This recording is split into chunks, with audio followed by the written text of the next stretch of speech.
जीव का कल्याण कर देता है। दर्शन मात्र से जीव का कल्याण करती है। ये वो माँ भगवती, माँ नर्मदा है जिसके दर्शन की महिमा है। मात्र दर्शन। हर एक देवी देवताओं का पूजन बताया, विधान बताया, लेकिन इस भगवती का मात्र दर्शन की महिमा है। दर्शन मात्र से जीव का कल्याण करती है। दर्शन मात्र से जीव को भयमुक्त करती है। जिसका दर्शन जीव को भयमुक्त कर देता है, जिसका दर्शन जीव का कल्याण कर देता है, जिसका दर्शन यदि कोई बारंबार करता है इस भगवती का, तो उसके जीवन में दिशा मिल जाती है, जीवन में बदलाव आ जाता है, जीवन में परिवर्तन आ जाता है। परिवर्तन और बदलाव यदि बार बार मैया का दर्शन करे कोई, वो युग और सदी साक्षी है। जो माँ का नित्य दर्शन करता है उसके जीवन में परिवर्तन आता है। परिवर्तन और बदलाव की देवी है, जो जीवन में ही नहीं, गांव, घर, परिवार, समाज में बदलाव और परिवर्तन ला देती है, जीवन को दिशा दे देती है। जिसका दर्शन जीव को भय मुक्त भी करता है, निर्भय करता है। ये वो आदि शक्ति है जो निर्भय कर देती है, भय मुक्त कर देती है। ये वो आदि शक्ति की आराधना साधना में हम बैठे कि शंकर जिसके श्री चरणों की नित्य स्तुति करते हैं और शंकर के मुख से बोल निकलते हैं, तुदीय पाद पंकजम नमामि देवी, तुदीय पाद पंकजम, जोर से बोलो, तुदीय पाद पंकजम, तुदीय पाद पंकजम। ये शंकर के मुख से बोल निकले। श्री चरणों की स्तुति करते हैं। ये वो आदि शक्ति भगवती है, ये वो आदि शक्ति भगवती है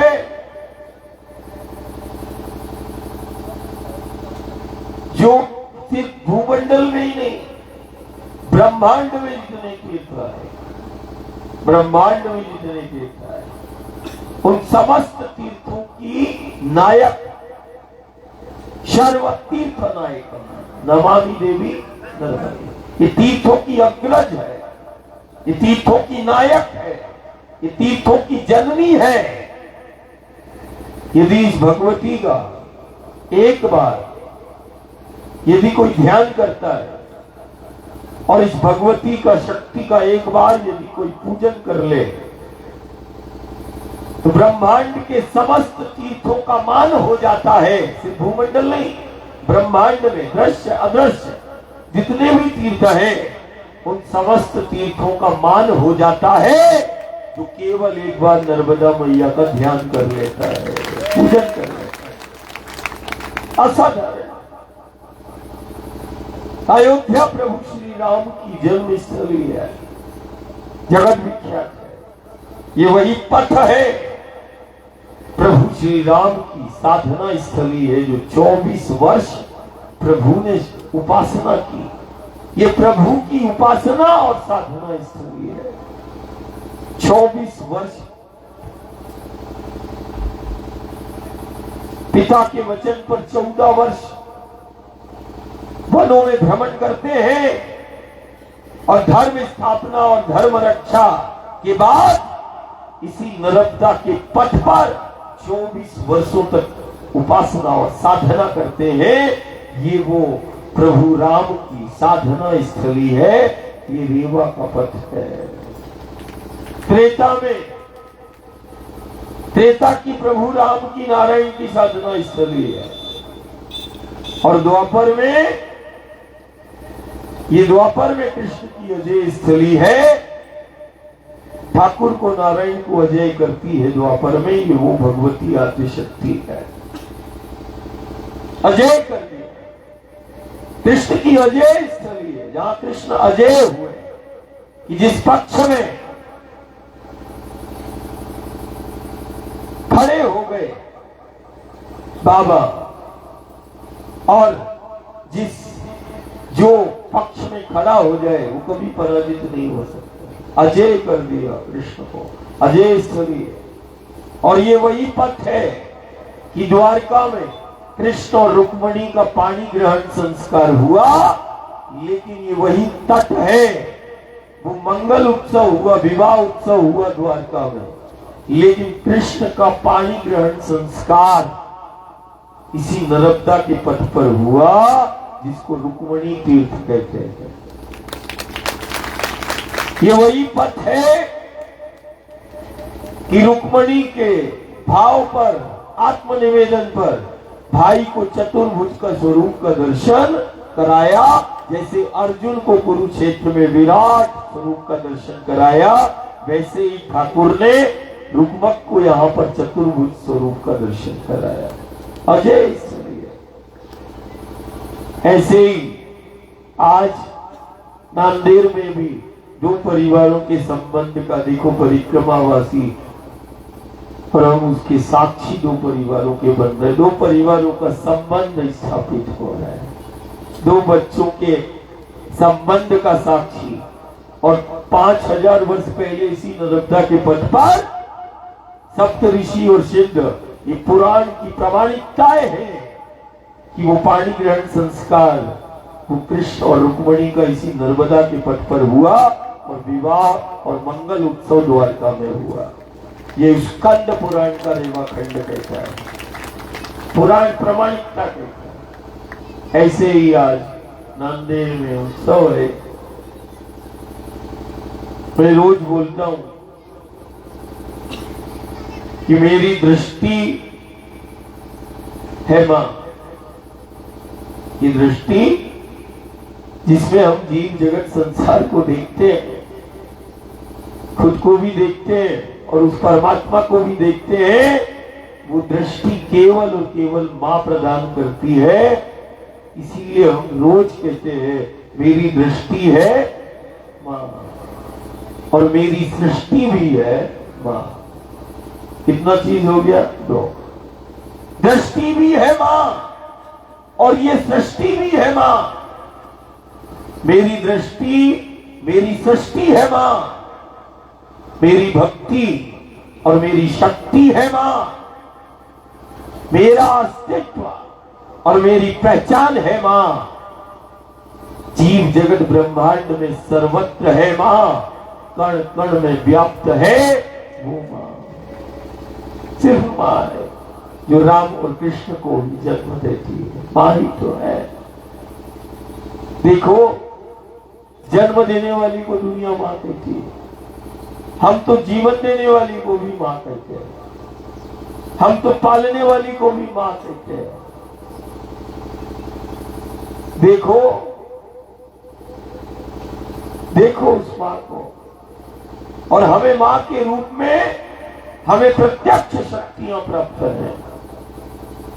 आज भी दुनिया खोज करती है कि इस देश में, जिसको भारत कहते हैं, इसके पास कौन सा बल है ऐसा, और कौन सी शक्तियां ऐसी हैं जो इतने भीषण संक्रमण और आपदा काल में ये निर्भय होकर जीवन जीते हैं। कौन सी शक्तियां हैं?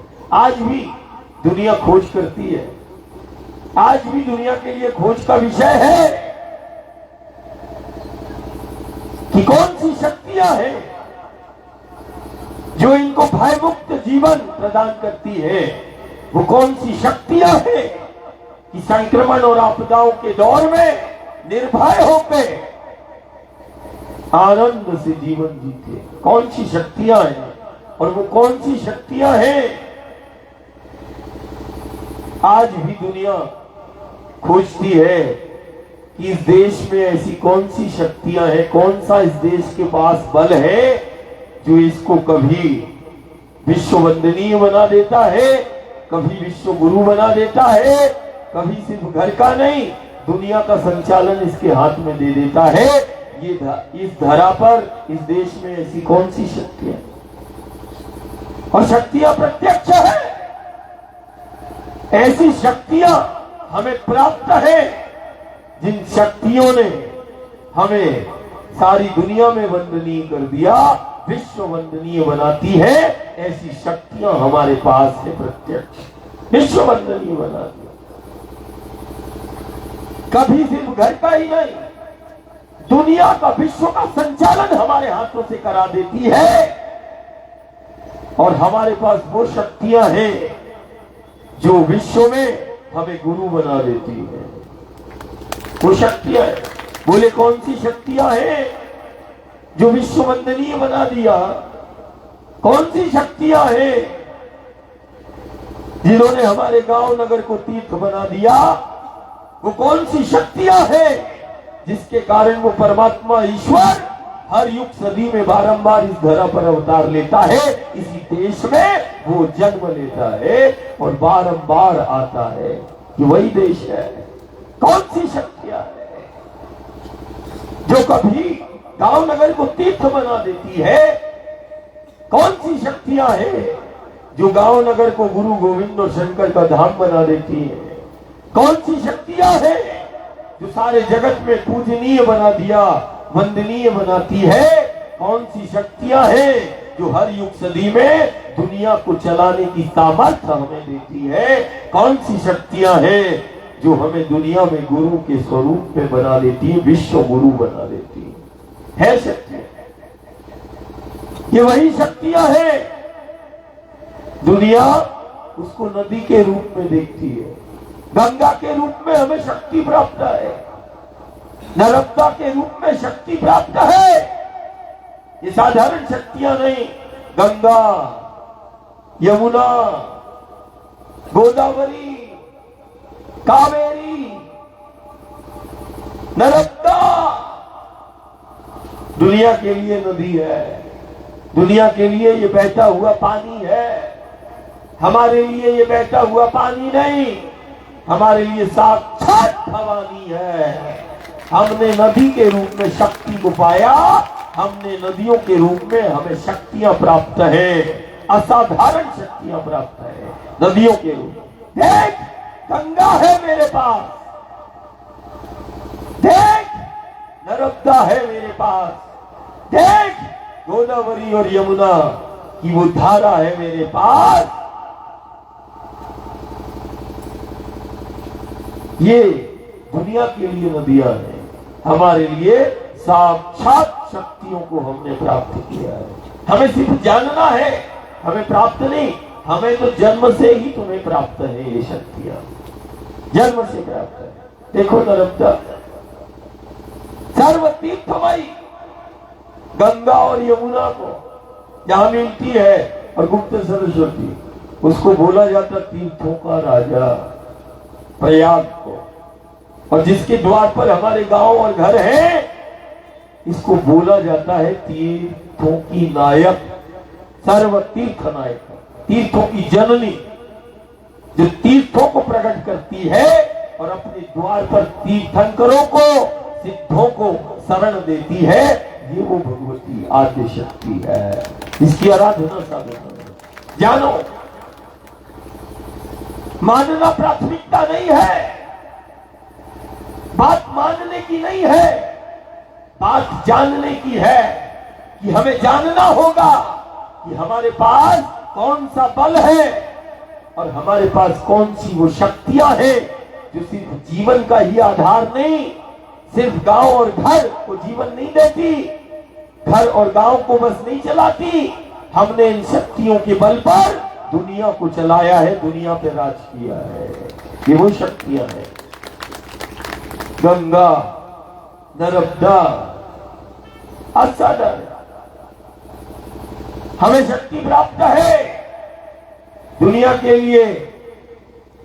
वो एक पशु और जानवर है जिसको गऊ के रूप में देख रहा है, हमारे लिए गऊ के रूप में भी वो प्रत्यक्ष शक्ति हमें प्राप्त है। गऊ के रूप में जो घर परिवार की प्रसन्नता और संपन्नता नहीं, ये वो शक्तियां हैं।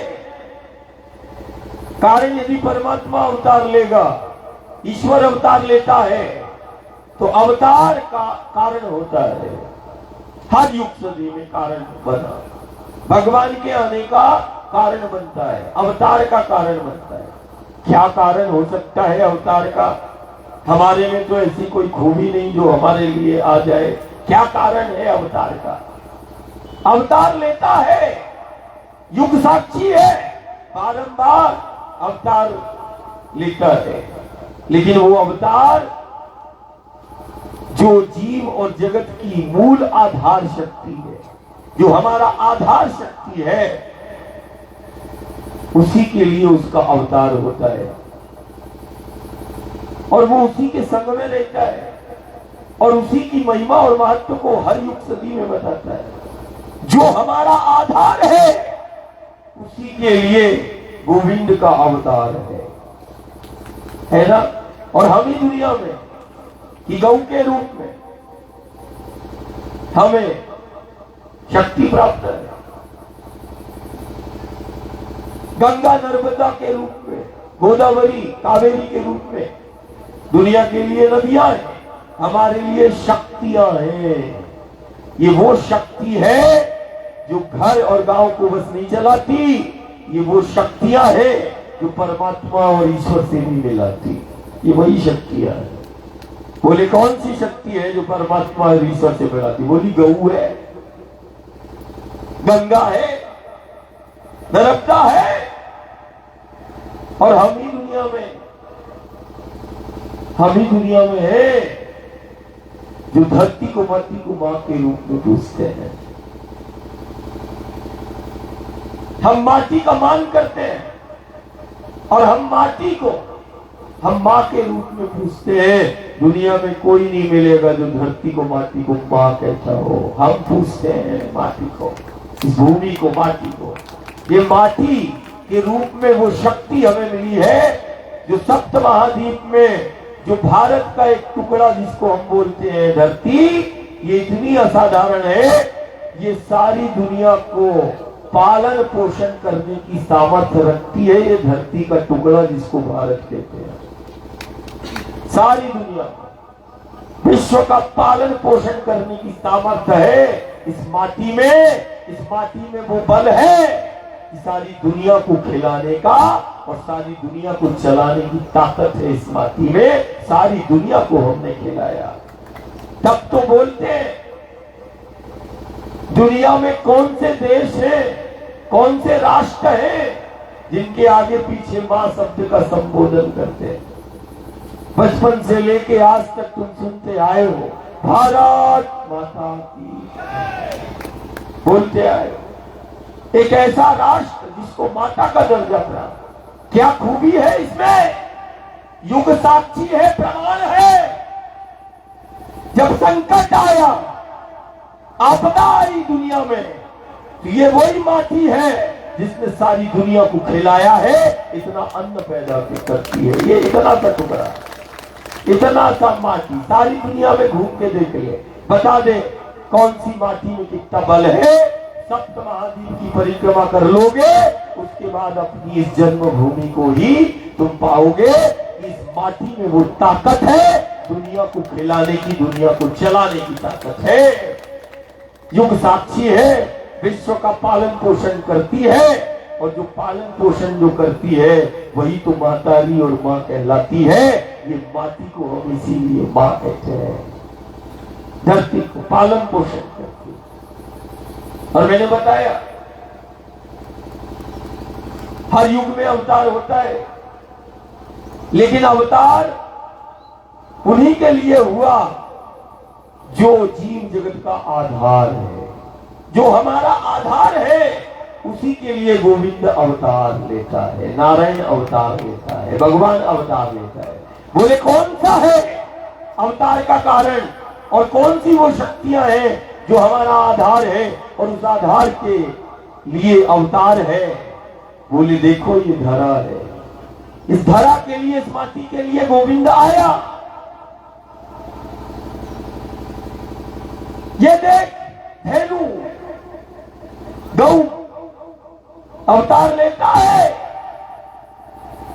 देख वो गंगा का पथ, देखो यमुना का पथ, देखो गोदावरी का पथ, देखो ये नर्मदा का पथ। इसी पथ पर वो लीला करता है और लीला करके वो जीना सिखाता है और लीला करके वो मूल आधार शक्तियों का परिचय कराता है। कभी गौ की महिमा को बताता है, गौओं के संग चलता है, गौओं के संग रहता है, कभी गंगा के तीरे, कभी सरयू के तीरे, कभी नर्मदा के तीरे वो लीला करता है। और जब जब गुरु गोविंद ने लीला की है, वो लीला वो बोध कराती है, आधार शक्ति का बोध कराती है। देखो वही ठाकुर, वही श्याम है। वो नंद बाबा के गांव में माखन खाते हैं और माखन मिश्री खाते हैं। वही तो गोविंद है, वही तो बाल गोपाल ठाकुर है हमारा, वही तो कान्हा है, वही तो कृष्ण है, वही तो श्याम है। लेकिन देखो जो माखन मिश्री खाता है, माखन लीला करता है, वो एक दिन यमुना के तट की मिट्टी को भी खाता है और मिट्टी को खाकर यशोदा को निमित्त बनाता है। और जिसके लिए अवतार होता है वो सारी दुनिया को इस माटी की महिमा और माटी के महत्व को बताता है, मुख में माटी को रखता है। यशोदा के कहने पर खोल मुख खोल, क्या खाया तूने? यशोदा के कहने पर वो मुख खोलते हैं। अब माखन तो खाया नहीं था, यमुना के तट की मिट्टी को खाया था। मैया बोलती मुख खोल अल्लाह, क्या खाया है? कुछ तो खाया है तू। अब कैसे बता दे? माटी खाई है, माटी रखी है मुख में। अब लीला है तो लीला गुरु और गोविंद की कोई भी लीला, कोई भी क्षण और कोई भी पल, ध्यान रखना, गुरु और गोविंद का कोई क्षण और कोई पल व्यर्थ नहीं हो सकता। गुरु गोविंद के हर एक क्षण और हर एक पल में छिपा वो संदेश होता है। गुरु गोविंद का एक एक क्षण और एक एक पल वो बोध कराता है, वो जीना सिखाता है, वो आत्मनिर्भर बनाता है। तो ऐसे ही वो लीला हुई। मैया बोलती मुख खोलो, लाला कुछ खाया? मुख खोला तो ब्रह्मांड को दिखाया। क्या कारण है? मुख में तो माटी है। यशोदा के कहने पर ठाकुर ने मुख को खोला तो ब्रह्मांड दिखाते हैं। आज भी ब्रज में यमुना के तट पर जिस घाट पर माटी को खाकर ब्रह्मांड को दिखाया, आज दुनिया ब्रह्मांड घाट के नाम से जानती है आज भी। लेकिन चिंतन करना पड़ेगा कि यदि ठाकुर ने लीला की है, गोविंद ने लीला की है, मेरे श्याम ने लीला की है, तो कुछ ना कुछ वो बताना चाहता है। वो माखन खाने वाला, क्या नंद बाबा के गांव में माखन की कोई कमी हो गई जो आज लाला ने मिट्टी को खा लिया? अरे वहां तो दूध और मक्खन की नदियां जैसे बहती थी, कोई कमी नहीं। उसके बाद वो यमुना के तट की माटी को मुख में रखते हैं और माटी के एक एक कण की जीवंतता को बताते हैं। मुख में माटी को रखकर माटी के एक एक कण में छिपे उस ब्रह्मांड को बताया, माटी के एक एक कण की जीवंतता को बताया, माटी के एक एक कण में छिपी उस ब्रह्मांड की शक्तियों को बताया कि देख तेरी ये धरा, ये माटी, ये मातृभूमि, इस माटी के एक एक कण में छिपा वो ब्रह्मांड है। माटी की महिमा और माटी के महत्व को बताता है, माटी का मान करता है, माटी से प्रेम करता है। कोई युग कोई सदी नहीं जब मेरा परमात्मा ईश्वर आया और उसने माटी का मान नहीं किया। हर युग सदी में माटी का मान करता है, माटी से प्रेम करता है, माटी की महिमा, माटी के महत्व को बताता है। माटी हमारा अस्तित्व है, ये सारे जगत को बताता है। ये श्याम का चरित्र है, ये कृष्ण का चरित्र है, बता दिया। और इसी माटी के लिए हर युग सदी में सिर्फ महिमा और महत्व नहीं, इस माटी के साथ जुड़ा है। और इसी माटी में गुरु गोविंद ने न जाने कितने बलिदान दिए हैं। इसी माटी के लिए, इसी माटी के लिए पूर्वज साक्षी है। इसी माटी के लिए न जाने कितने बार त्याग और बलिदान हुए हैं इस माटी के लिए। क्यों? कारण ये माटी हमारा अस्तित्व है, ये माटी हमारा बल है। कोई ऐसा पंथ और संप्रदाय दुनिया के अंदर नहीं, कोई ऐसी जाति नहीं जो बता दे कि बिन माटी के मेरा अस्तित्व है। ये कोई नहीं कह सकता है। माटी सबका अस्तित्व है और इस माटी के लिए बारंबार कि माटी का एक एक कण जीवंत है। हम इस धरती को, माटी को मां के रूप में पूजते हैं। और सिर्फ हम ही नहीं, हम उसी राम का, कृष्ण का चिंतन करते हैं जो कभी वो ब्रज की माटी का मान करते हैं और कभी वो अयोध्या की माटी को लेकर पिता के वचन का पालन करते हैं। हम उसी प्रभु श्री राम की वंदना करते हैं। 14 वर्ष तक कौशल्या बोलती है कि मैं तेरे बिना नहीं रह सकती। प्रभु भी बोलते हैं कि मैं मां के बिना कैसे रहूंगा। तूने कैसे सोच लिया कि तेरे बिना मेरा जीवन हो सकता है? बोले फिर क्या करेगा, कैसे रहेगा? मैंने कहा प्रभु कहते नहीं, तू तो साथ में, मैं साथ में लेके जाऊंगा। बोले क्या लेके जाएगा? बोले भैया ये अयोध्या की माटी को लेके जाऊंगा। 14 वर्ष अयोध्या की अपनी माटी का मान करने वाला वो मेरा राम है। ये 14 वर्षों तक ऐसा कोई दिन नहीं निकला जब अयोध्या की उस माटी का मान मेरे राम ने न किया हो। ऐसा कोई पहर, ऐसा कोई दिन नहीं निकला 14 वर्षों में। अपनी माटी का मान करता वो मेरा राम है। इस माटी, इस धरती के लिए, धरा के लिए अवतार लेता वो मेरा श्याम है। बताता है और जीकर बताता है, ये आधार है। फिर वो गौओं के संग भी रहता, गौओं की महिमा और महत्व को भी बताता। गौओं के संग चलते चलते वो कभी पर्वतमालाओं में, कभी वनों में भ्रमण करता। वही तो श्याम है। वनों में भ्रमण करने वाला मेरा राम है। वनों में, पर्वतों में विचरण करने वाला मेरा श्याम है, राम है। कभी गौओं को चराते चराते ले जाते हैं, वहीं अपनी धुन में बैठ जाते हैं। दुनिया देखे श्याम ने बंसी बजाई और बंसी की धुन में जंगल में मंगल कर दे कभी, लेकिन वो गौओं के साथ रहकर वो गांव को बताता है। एक बार ऐसे ही गांव में बढ़िया सब तैयारी हो रही थी। आज ध्यान आ गया, नांदेड़ है, हमें तो नंद बाबा का ही गांव लग रहा है ये, इसीलिए ऐसे। और समझना नहीं प्रवचन वाला बैठा, हमारा तो ढूंढने थी तो हम पर बना रहे। हाँ, जो जाने सो पाए, है ना। नांदेड़ में ऐसे ही नंद बाबा के गांव में तैयारी हो रही थी। अब बाल गोपाल से सब सखा बोलने लगे, बोले आज बाबा लोग सब मिलके तैयारी कर रहे हैं।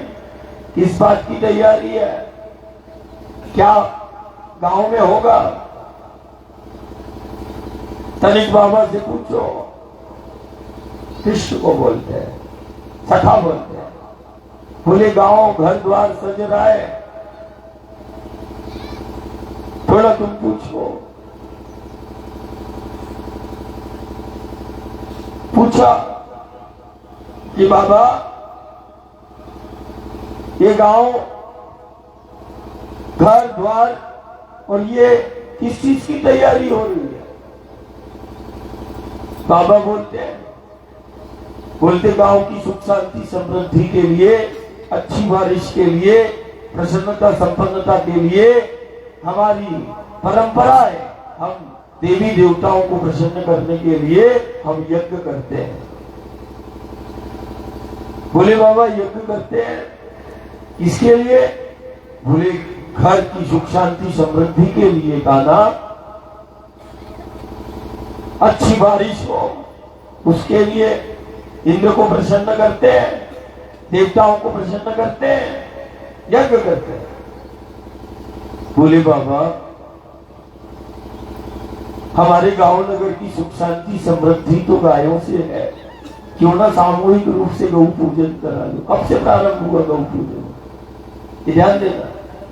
बोले गांव की यदि प्रसन्नता और संपन्नता की बात आए, गांव की यदि सुख शांति समृद्धि की बात आए, तो समृद्धि और सुख शांति का आधार है जिसके लिए गोविंद का अवतार है। गोविंद ने बता दिया वो गौ है, खेलते खेलते बता दिया गौ है बाबा। सामूहिक रूप से गौ पूजन कर लो। बोले बाबा तुमने कहा अच्छी बारिश के लिए इंद्र को प्रसन्न करते हैं। बाबा ये जो अपने गांव के पास में ये पर्वत है, ये गोवर्धन, ये अपनी गौओं को आहार भी कराता है। दूसरा, अच्छी बारिश के लिए ये पर्वत जो है गोवर्धन की पर्वतमाला, ये अच्छी बारिश के लिए योगदान देती है। क्यों ना अपन गोवर्धन को पूज ले। ठाकुर लीला करते हैं। हम ही ये दुनिया में पेड़ पहाड़ों को पूजते हैं, और हमने ही नहीं, मेरे राम और कृष्ण ने पूजा है। हम उसी राम का स्मरण करते हैं जो कामदगिरी से प्रार्थना करते हैं। वाह कैसी प्रभु की लीला, क्या सूझी, कामदगिरी से प्रार्थना करते हैं। द्वापर में वो गोवर्धन का मान करते हैं और गोवर्धन को अपना स्वरूप बताते हैं। पहाड़ों को अपना स्वरूप बता दिया, पेड़ों को कभी अपना स्वरूप बताता है कि वृक्ष ही प्रत्यक्ष है। नारायण कहता है मैं वृक्षों में पीपल हूं, वृक्ष ही प्रत्यक्ष है। और हम ही दुनिया में, हमने मां को देखा आंगन में एक तुलसी का पौधा लगा रहता है, हमने मां को देखा तुलसी के पौधे में जल चढ़ाते हुए। हाथ खड़ा करना किस किस के घर में तुलसी का पौधा लगा है। देखो ये है सनातन, ये है संस्कृति। हर घर में मिल जाएगा तुम्हें तुलसी का पौधा। तुमने देखा भी होगा कि सुबह शाम दिया बाती और जल, और मां को देखा खासकर उस तुलसी के पौधे से प्रार्थना करते होंगे, घर परिवार की प्रसन्नता और संपन्नता के लिए। और हम ही है दुनिया में। बोले दुनिया में वो कौन से लोग हैं और कहां मिलेंगे जो पेड़ पहाड़ों को भी पूजते। बोले भारत में मिलेंगे, भारत में मिल जाएंगे पेड़ पहाड़ों की पूजा करते हुए। भारत में मिल जाएंगे पेड़ पहाड़ों की और पत्थरों का ध्यान करते हुए। हमें और हमें गर्व है, हम पत्थर से लेके पेड़ और पहाड़ों को पूजते हैं और उसमें छिपी वो शक्ति की जीवंतता का एहसास भी दुनिया को हम बारंबार कराते हैं। साधारण नहीं है। इस देवधरा के पत्थर असाधारण शक्ति का संचार कर देते हैं। ये वही नर्मदा का पथ है जिसके कंकर कंकर को शक कर देते हैं, भगवान के रूप में पूजते हैं। ये वही देवधरा के पत्थर है जो भगवान के रूप में पूजते हैं। दुनिया शोध कर रही है क्या है इन पत्थरों में, कंकरों में। तो दुनिया ने शोध करके प्रमाणित भी कर लिया और दुनिया ने स्वीकार कर लिया कि भारत में, मध्य भारत में जो नर्मदा का पथ है, एक नर्मदा नामक नदी है, उसके शिला पत्थर और कंकर में दुनिया के अंदर सप्त महाद्वीप में मात्र नर्मदा के कंकर पत्थरों में सबसे ज्यादा सकारात्मक देवी ऊर्जा पाई जाती है। ये आज दुनिया कहती है। कर लिया शोध, असाधारण शक्तियां हैं। ये दुनिया के विकसित देश और ज्ञानी कह रहे हैं असाधारण शक्तियां हैं पत्थरों में, शिलाओं में, कंकरों में। असाधारण, आज सारी दुनिया मानती है। हम तो शुरू से ही मानते चले आए। लोगों ने, दुनिया ने कहा पत्थरों को पूजते हैं, पेड़ों को पूजते हैं। अरे आके देख लो, वही पत्थर ज्ञान का बोध करा देगा। एक पेड़ की छांव में बैठ जाना, वो भक्ति और शक्ति का एहसास करा देगा, रिद्धि और शुद्धियों का दाता बना देगा। तू बैठ के देख, और दुनिया आए और बैठ के देखे। युग साक्षी है। कभी इन पेड़ों और पहाड़ों को देखना, ये हमारा बल है। बोले कौन सा है? बोले देख, उत्तर की तरफ देख तो हिमालय है। ये राष्ट्र का श्रृंगार, जैसे कहते ना राष्ट्र का श्रृंगार हुआ है, इन पर्वतमालाओं ने श्रृंगार भी कर दी। देखो उत्तर हिमालय सुशोभित हो रहा है और अपने गौरव और वैभव और ऐश्वर्य को सारी दुनिया को बता रहा है। हिमालय देवताओं में सामर्थ्य नहीं, ये वही हिमालय है कि देवताओं ने जब हाथ खड़े किए कि इस शक्ति को, गंगा को धारण करने की हमारी सामर्थ्य नहीं, तो देखो वो हिमालय ने उसको धारण कर लिया। जीवन शक्ति को धारण करता है, शक्तियों को धारण करता है। देखो हिमालय, जिसने गंगा को धारण कर लिया वो कैसा होगा? हरि और हर ने अपना स्वरूप बता दिया। देखो फिर मध्य में आओ, देख विंध्याचल, देख सतपुड़ा, पूरे सप्तमादि ताकत यदि देखना है, शक्तियों को यदि कहीं देखना है, तो मैं दुनिया को आमंत्रित रोज करता हूं, कारण उन्हीं के बल पर मैं रोज चलता हूं। विंध्याचल है, सतपुड़ा है, देख हवा में, देख विंध्याचल की हवा, हवा चलाती है, जल की एक बूंद भी सुबह से लेकर शाम तक कंठ में नहीं आती है। देख विंध्याचल की इस पर्वत मालाओं की हवा में, देख ताकत। विंध्याचल जीकर ही बता रहा, मध्य में दुनिया का सबसे असाधारण पर्वत श्रृंखलाएं हैं विंध्याचल, सतपुड़ा। जिन पहाड़ों की पीठ में शक्ति पीठ है और जिन पहाड़ों के गर्भ में अनंत है, आदि है, भगवती है, वो विंध्याचल, वो सतपुड़ा, जिसने इस आदि शक्ति को धारण कर लिया। नर्मदा को धारण करने की किसकी सामर्थ्य? बोले विंध्याचल ने धारण कर लिया, सतपुड़ा ने धारण कर लिया। कैसा होगा वो जो शक्ति को अपनी ही पीठ पर धारण कर लेता है? देवताओं की सामर्थ्य नहीं जो शक्ति को धारण कर ले, लेकिन देख ले विंध्याचल और देख ले सतपुड़ा। और यदि राजस्थान तरफ जाओ और गुजरात तरफ जाओ तो देखो अरावली की पर्वतमाला, देख गिरनार को और देख कामदगिरी को और देख लो गोवर्धन को।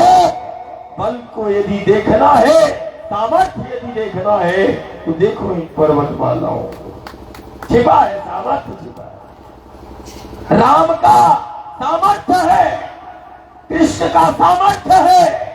बोले कामदगिरी है, गोवर्धन है, गुरु का सामर्थ्य है, गोविंद का सामर्थ्य है, विंध्याचल है, सतपुड़ा है, हिमालय है, अरावली है, गिरनार है।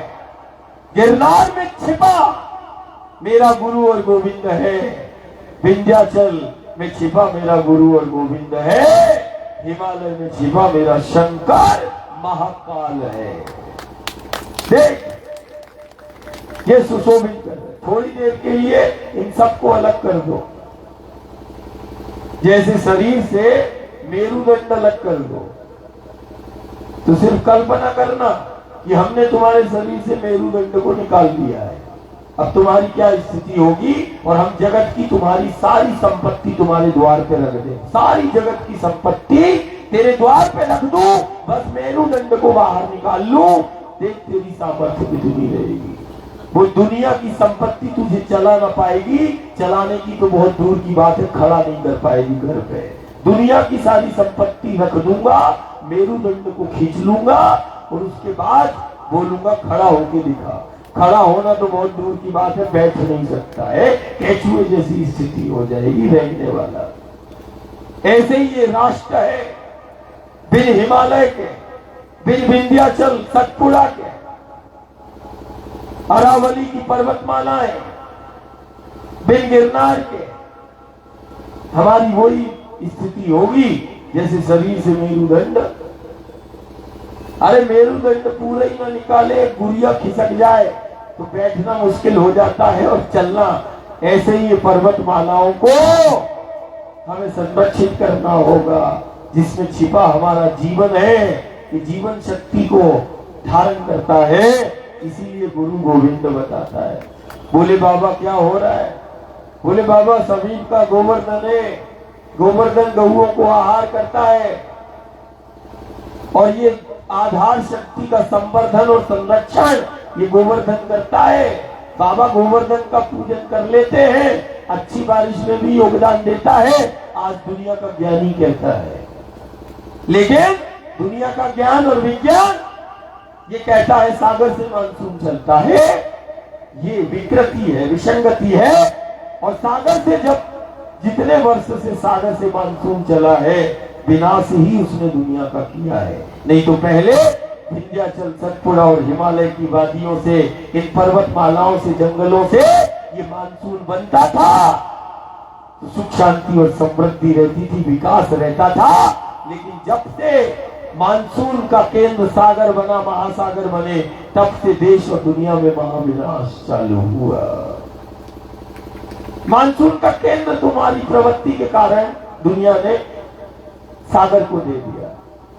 अब दुनिया के बड़े बड़े ज्ञानी कह रहे हैं कि हाँ यही सत्य है। एक भारत का विशेषज्ञ वैज्ञानिक जो है वो 10-15 साल पहले आया तो मैंने बोला नहीं, अच्छी बारिश के लिए तो पर्वतमालाओं से मानसून बनता है, जंगलों से, पहाड़ों से। ये तुम लोग क्या कहते हो कि मानसून सागर से चलता है, सागर से बनता है? ये कैसे? बोले नहीं दादा, सागर ही से बन रहे हैं। मैंने कहा ये नहीं बन सकता है। यदि बन रहा है तो तेरा विकास नहीं, तेरा विनाश होगा। फिर देख ले, दुनिया का विनाश हो रहा है, सागर से मानसून चल रहा है। और मैंने उसको क्या बोला कि मानसून के केंद्र ये जंगल है, विंध्याचल, सतपुड़ा है। ये मानसून को बनाते हैं, बारिश, ये सब जरूरत व्यवस्थाओं में जंगलों को, पहाड़ों को काट लिया। अब बोलते हैं देखो ठंड में गर्मी का एहसास कर लिया। बोले अब बारिश भी समय पर नहीं आती, ठंड भी समय पर नहीं आती, कब क्या हो जाए, कभी गर्मी में बारिश हो जाए, कभी बारिश में ठंड, समझ में नहीं आता है। चक्र बिगड़ गया। क्यों?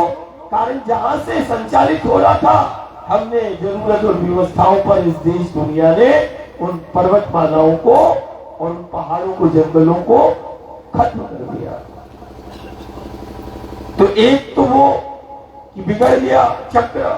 दूसरा, जैसे ही हमने जरूरत व्यवस्थाओं के नाम पर पेड़, पहाड़ और जंगलों को खत्म किया जो रामकृष्ण के थे, उसमें एक और समस्या दुनिया में आ गई, वो है संक्रमण। बोले संक्रमण कहां से आया कि दुनिया के जितने ज्ञानी हैं उनकी सामर्थ्य नहीं कि तुम्हें इस संक्रमण से वो बचा ले। बस बचाओ बता सकता है, बचना भैया, घर में घुसे रहना, दवा ववा का कोई काम नहीं है, दवा काम ही नहीं करेगी, तुम तो बच जाओ। है ही नहीं, संक्रमण का समाधान नहीं। और संक्रमण को प्रकट करने वाला वो कहां से? जैसे पहले असुर और राक्षस प्रकट हो जाते थे, वैसे ही वो संक्रमण कि वो वायरस, तुमने एक सुना होगा तो 3 साल से चल रहा है, क्या नाम है उसका? कोरोना। क्या बोलते? कोरोना। बोले दादा बहुत ज्यादा फैल रहा है। मैंने कहा हमें तो बढ़िया आनंद आ रहा है। बोले के? मैंने कहा ये हमेशा रहना चाहिए ऐसे वायरस।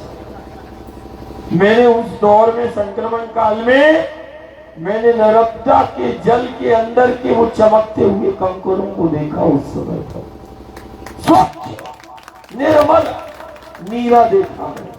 मैंने कहा बताओ, मैं इतने समय से बोल रहा हूँ कि माँ के आंचल की स्वच्छता, पवित्रता बना लो। मैंने कहा ये जब से कोरोना संक्रमण काल लॉकडाउन हुआ, ये की घाट स्वच्छ है और बिल्कुल निर्मल नीर, कंचन जैसे पत्थर चमक रहे अंदर, वो मैंने देखे। मैंने कहा इसने तो बहुत बड़ा काम कर दिया, जो मैं नहीं कर पाया वो एक परजीवी ने कर दिया। एक परजीवी तुम्हें जीना सिखा है, ये हमारी प्रवृत्ति हो गई, उसने सिखा दिया। बाहर आहार उस समय देखना, जब बाहर हाथ धो, हाथ पैर धो के अंदर जाओ, हाथ पैर धो के खाना खाना सिखा दिया उसने, कपड़े बदलना सिखा दिया। नहीं बाहर के, बाहर ही रखो, बाहर दो, अंदर अंदर मत करो। और 10-10 बार हाथ धोना सिखा दिया। मैं सब देख रहा था। मैंने कहा बताओ ये परजीवी सिखा रहा है जीना, कैसी स्वच्छता शुद्धता में रहना। मैंने कहा धन्य है। मैंने कहा भैया तुम रहना, कोई दिक्कत नहीं। जैसे तुलसीदास ने कि समक्ष कलयुग खड़े हो गए, बोले क्या कर रहे हो ये? अब दादा ने आज्ञा दे दी कि नहीं रचना तो तुम्हें करना है। अब कली खड़े हो गए, कलयुग खड़े हो गए, बोले नहीं मेरा युग चल रहा है और तुम यदि ये रचना तैयार कर दोगे तो मेरा प्रभाव कहां रहेगा? फिर तो वो सतयुग आ जाएगा। यदि राम जी का तुमने ये रचना तैयार कर दी, इतनी सरल रचना तो त्रेता में ही वाल्मीकि ने, और ये वही नर्मदा का तट है, वो असाधारण राम की महिमा का वो दिव्य ग्रंथ, ये वही है नर्मदा का तट। महर्षि वाल्मीकि ने जहां पर रामायण की उस रचना, जिसको कहते हैं ना पहला ग्रंथ का, ये सूत्रपात इसी नर्मदा के तट पे हुआ। यही है वो। अभी परिक्रमावासी देख के आए लक्कड़ वन और सीता वन और धार के उन जंगलों को देख के आए। प्रमाण है कि वाल्मीकि के हृदय के अंदर उस दिव्य रचना का सूत्र कहां से मिला? तो वो नर्मदा का पथ है जहां से वो सूत्रपात हुआ और वो दिव्य ग्रंथ बना। युग काल में परमात्मा लीला करता है, जैसे चित्रकूट में मंदाकिनी के तट पर 500 वर्ष पहले और सरलीकरण कर दिया, तुलसीदास जी को निमित्त बनाते, बोले यार और सरल कर दो। अब कली आ गया, बोले नहीं तुम ये रचना कर ही नहीं सकते, युग मेरा है, पहले मेरा मान करो उसके बाद तुम कुछ कर पाओगे। बोले कोई भी हो, मेरे काल में तुम ये रचना कर रहे हो, पहले मुझे मान दो। देखो रामचरितमानस, तुलसी को कली का मान करना पड़ा, कलयुग की महिमा का गुणगान आया, तब जाके रामचरित, फिर बाद में प्रभु का चरित्र बताया, पहले कली का गुणगान गाया, है ना? ऐसे ही ये कलयुग में ये वायरस मुझे वैसे ही लगे। मैंने कहा ये कली के बिल्कुल गण है। मैंने कहा नहीं, ये बहुत हद तक जीना सिखा दे, लेकिन धन्य है, इतना भीषण देश दुनिया में संक्रमण और आपदा का दौर चल रहा है, उसके बाद भी समझ में नहीं आ रहा है कि हमें किस दिशा में जाना है। ये अभी वक्त है, ये वक्त है। देखो श्याम की लीला, वो गोवर्धन का मान करा दिया, गोवर्धन को पहाड़ों को पूजना सिखा दिया। बोले बाबा गांव की सुख शांति समृद्धि गौओं से है, और ये समीप का जो पर्वत है ये बारिश में भी अच्छा योगदान देता है। बात देवी देवताओं को छोटा और बड़ा करने की नहीं थी, बात जो थी मूल कारण, देवता का भी वास कहाँ रहता है? पेड़ों पहाड़ों में। देवता को भी आश्रय और देवता भी मुझे कहाँ मिला? पेड़ और पहाड़ों में ही ना। तो बारंबार गुरु गोविंद की लीला होती है और वो पेड़ पहाड़ और वनों से जोड़ता है कि तुम मुझे मत देखो, इस माटी को, धरती को देखो, गौ को देखो। हम इन पेड़ पहाड़ों को बार बार बता रहे हमारा स्वरूप है, हम बार बार इस धरा माटी और बार बार लीला करते गंगा नर्मदा के पथ पे है। तुम तो इस पथ से जुड़ जाओ, माँ से जुड़ जाओ। और सबसे बेहतर वो खुद से जुड़वाने के लिए नहीं निकला, वो माटी से जोड़ा, वो मेरा गुरु गोविंद है। वो जिस लीला, जिस तट और पथ पर की है, वो पथ कैसा होगा जहां गोविंद ने लीला की, राम ने, कृष्ण ने लीला की। असाधारण शब्दों से उस महिमा को नहीं बताया जा सकता जिस माँ की आराधना में हम बैठे हैं। असाधारण वक्त है, हर स्थिति परिस्थिति में सबसे बड़ा धर्म है माँ की सेवा है। यही साधना है जिसके लिए राम और कृष्ण का अवतार होता है, गुरु और गोविंद का अवतार होता है।